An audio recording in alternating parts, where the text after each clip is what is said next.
ready to start disassembling the diff here. Went over it, just wire brush and shop vac, got most of the chunks off of it. I'm going to completely disassemble it so I can solder blast the case and the end covers, make sure everything's clean before it goes together. So there might be a little dirt floating around right now. I think the first thing I'm going to do is pull the speed sensor out so it doesn't get broke. I'm going to take the bolts out of the pinion cover here, and we'll take the bolts out of the cover. Then there's another ring of bolts that holds the pinion assembly onto the case. Be careful with this bottom bolt. It goes through, so the backside's got some corrosion. A little carried away, you'll end up breaking it off. Same with this one.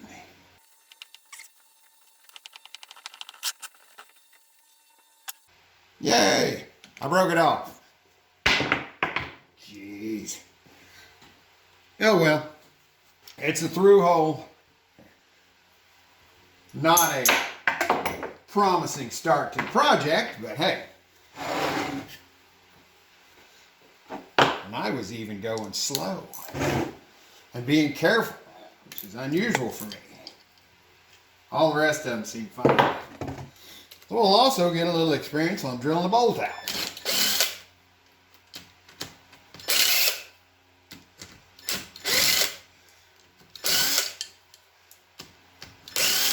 And we'll drill it out and heat it for it. I got almost all of those bolts out.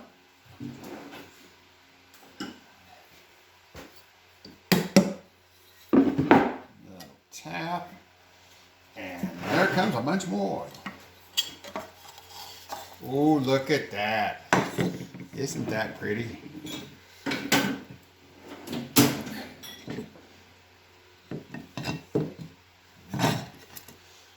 Track of that. That feels like it's got quite a bit of clearance, but that's also not something I'm going to change on a used ring and pinion. You see right here, you have your ring of bolts that holds that whole assembly in there. And then this spanner nut, it's been staked there. That comes off, and that would let you change the pinion. We're just going to take the whole assembly out, keep the shims in place, because this whole assembly is shimmed, which is a nice setup on these. You set the bearing, and then you can adjust the pinion depth with the shims underneath. But you do need a special wrench. I've got some of the special tools. I don't have the wrench for this, the spanner wrench, but I may take some measurements and have it to where I can build one if I ever need it. I did manage to get the bearing plates for the side bearings and the pinion bearings if I ever needed to change those. You generally don't have to replace these bearings, so you want to take them off without destroying them, because they are really big bearings. Speed sensors out. Okay, the ring gear is on the longer side over here. So we'll take these bolts out and pop this cover off. Hopefully.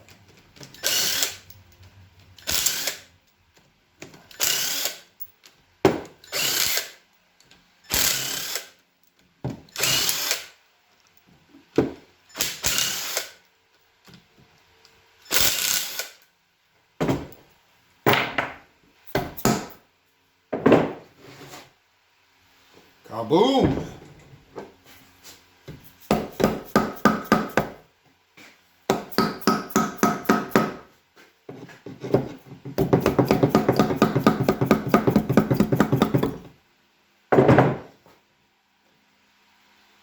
And there is, there's one side cover off.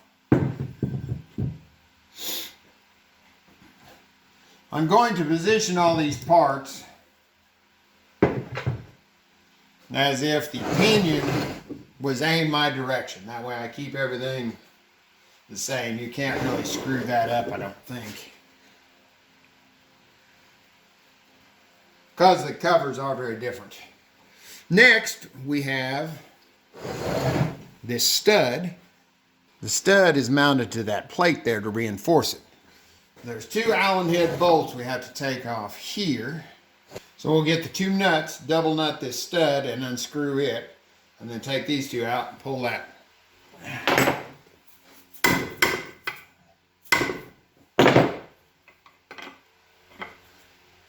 And the stud is moving. Okay, there's the stud. Now I need an Allen wrench. Take those 2 jobs out. Probably should go get a little heat. Nope, that one came loose. And that one is not. Awesome.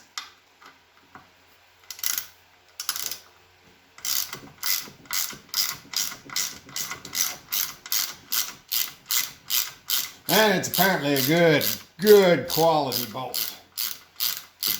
Because they was just trying to straighten the center out, just no problem.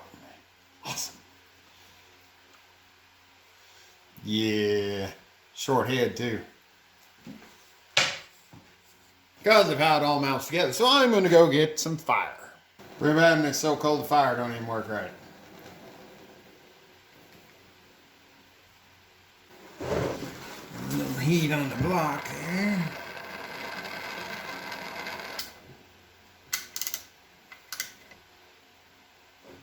There we go. And there's the little reinforcement plate. Set it over there. Can't get the bolt out of that. Alright, that should have everything free to where I can pull the carrier out. I think.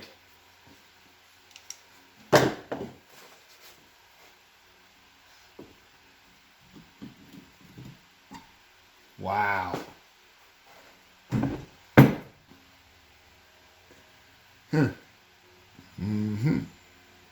Just looking to see here. I want to put it back in the same position. I want to put a little punch mark. Okay. Now I got a little punch mark there. No, that goes on top.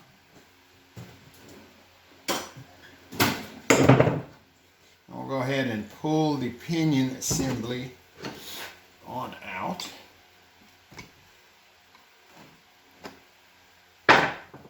And you do not have to do this just to fix the clutches, because the clutches are all in the carrier over here. I'm just doing this because, well, I'm just me. I can't leave anything alone, got to do an exploratory.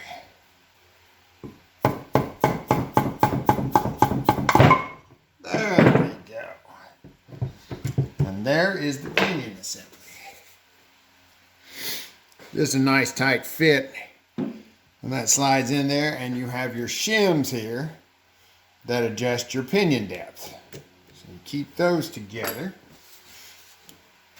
And that's pretty much it. Besides the second cover over there. And we will be taking it off. I'll take it off a little later. It has a bearing assembly to support the short shaft.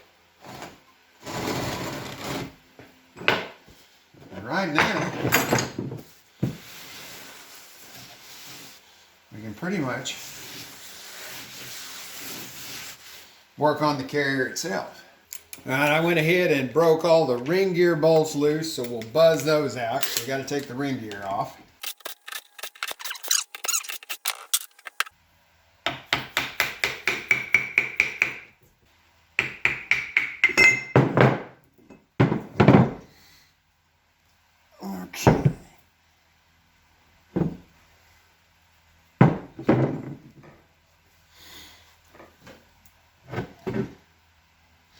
Now we have the section of bolts that go all the way through that hold the 2 halves of this thing together. All these are broke free. I wanted to make sure that these halves went back together in the same position. So there's this little triangle here, and I made a little punch mark here so I know how to position those. Let's go ahead and pop these long bolts out so we can split this in half.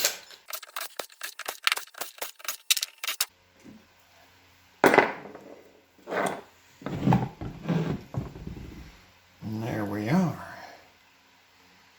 Now this side's a little more difficult to get out because you have to press this gear down in order to get the cross shaft out.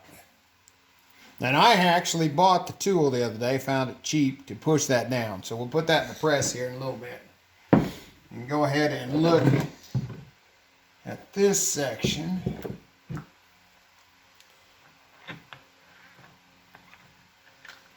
As your axle slides out like that. There's the splines that engage your clutch pack. And here is your clutch pack assembly. And look at that. Even though I had fairly decent preload, I said that stupid spring is broke. So keep this stuff in order. So this was definitely worthwhile coming in here and checking this.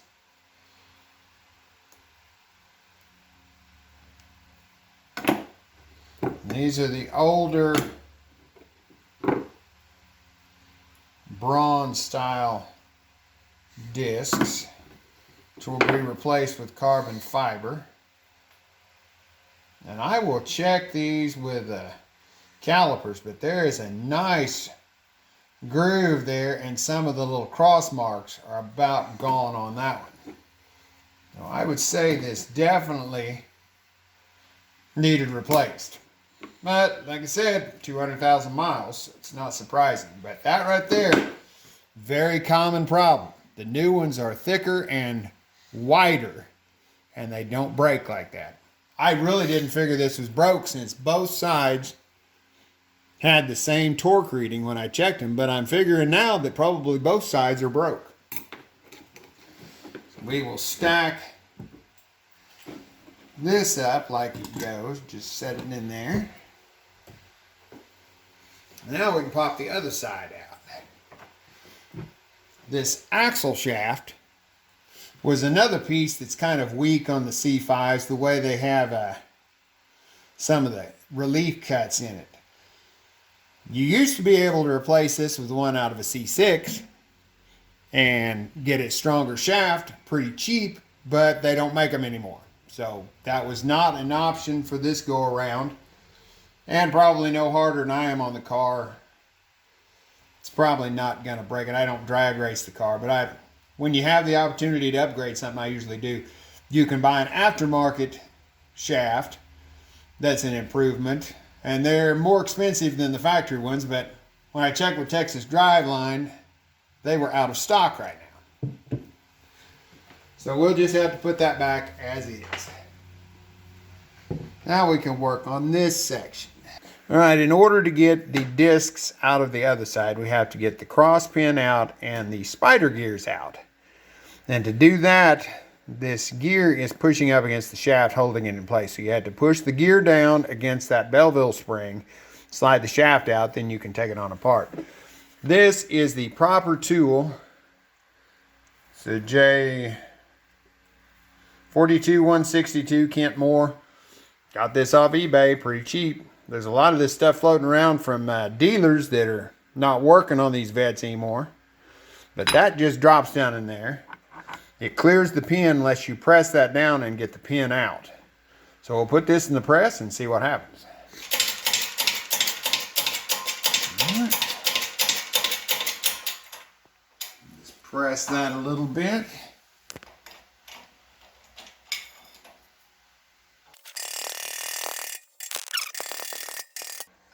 There we go. Pin is out. Take the pressure off the tool. And back to the bench we go. Ready? Yep. Okay, we'll pull the tool out. Spider gears come out. They have washers on them, so keep that together.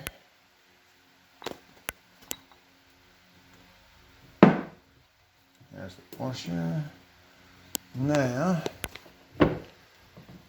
should be able to just take this whole assembly out. Yep.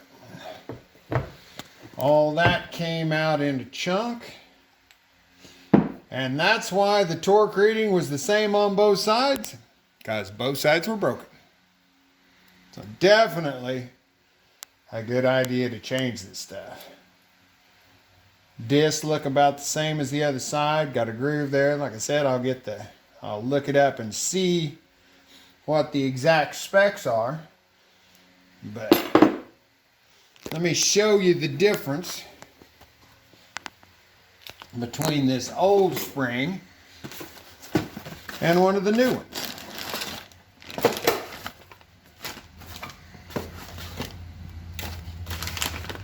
Where'd my springs go? Oh, that's there. Yeah, you put them in the other bag. Put them in the other bag.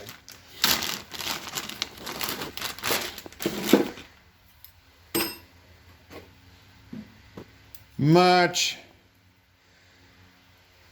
bigger around and thicker. Let's actually grab the calipers and see how much thicker. You're looking at about 53 thousandths on this factory one, of the factory C5, and 71 thousandths on this. And the width, 422 on the new one, 354 on the old one. So definitely a nice size increase. And they're not supposed to break. And while I have a cameraman here, we'll look at the discs themselves. Well, those were a bronze. This has got a carbon fiber pad on it. Supposed to be better. We'll see. Right now, I'm going to go look up some specs. Another thing that's supposed to be, I'm not sure that this is actually an upgrade, but they usually change it when they change this other shaft over here. See, this piece is built onto the gear. The gear and the shaft is one piece. If you upgrade this to the C6 stuff like over there, this will be a gear and a separate shaft that's splined in there. Be able to get a nice hardened shaft to go in the gear. Now, one other thing while we're here is that this is not what actuates this clutch pack. This just puts preload on the two, and if you see here, you've got the splines that mount to the gear, and then you have the tabs that fit in the carrier. When you're under a low load, the whole pack can pivot like this, and your differential can differentiate. One side can go faster than the other. When this pack is compressed, then it locks this gear and that gear into the hub to where they all go at the same speed. But this spring just gives it some preload. This is not what, provides all of the pressure. The pressure is provided by your gears. These bevel gears, the way they're set up, they tend to separate under load and push away from each other. And that is what compresses the clutch pack, is the separation of these two gears, because the gears are tapered toward each other, and the more load you put on it, the more it separates, the more pressure it puts on the clutch pack. So that's what actually activates the clutch pack. The Belleville washer gives you preload, keeps everything from rattling around, makes it activate faster. But it's actually the separation of the bevel gears is what causes the clutch packs to hold. I had intended to take some measurements on these discs and give you some numbers, but I went through the shop manual and they don't have any numbers as far as measuring. Normally on frictions you have certain thicknesses that they need to be still good. And these don't. There is nothing in the shop manual. These, who knows? They said if anything shows any abnormal amounts of wear or anything like that, just replace the whole pack. Some of these, I think it was the other side, had a couple that the grooves were looking kind of thin. There's a little notch in the bottom. It really doesn't matter on mine because I bought all the stuff because the newer ones are the carbon fiber, supposed to be better.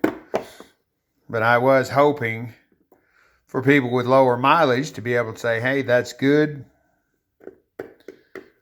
But without knowing what these look like, how deep these grooves are supposed to be new, I really don't know. But the new ones are supposed to be a performance upgrade, so we're going to put them in. Spring is definitely an upgrade. So I am going to end this video here now that everything is disassembled so the videos don't get too long. Next video, we'll be putting the new clutches in and reassembling it. I'm going to get everything cleaned up as good as possible, and we'll put it all back together. I looked up all the torque specs, so we're ready to go. Thanks for watching.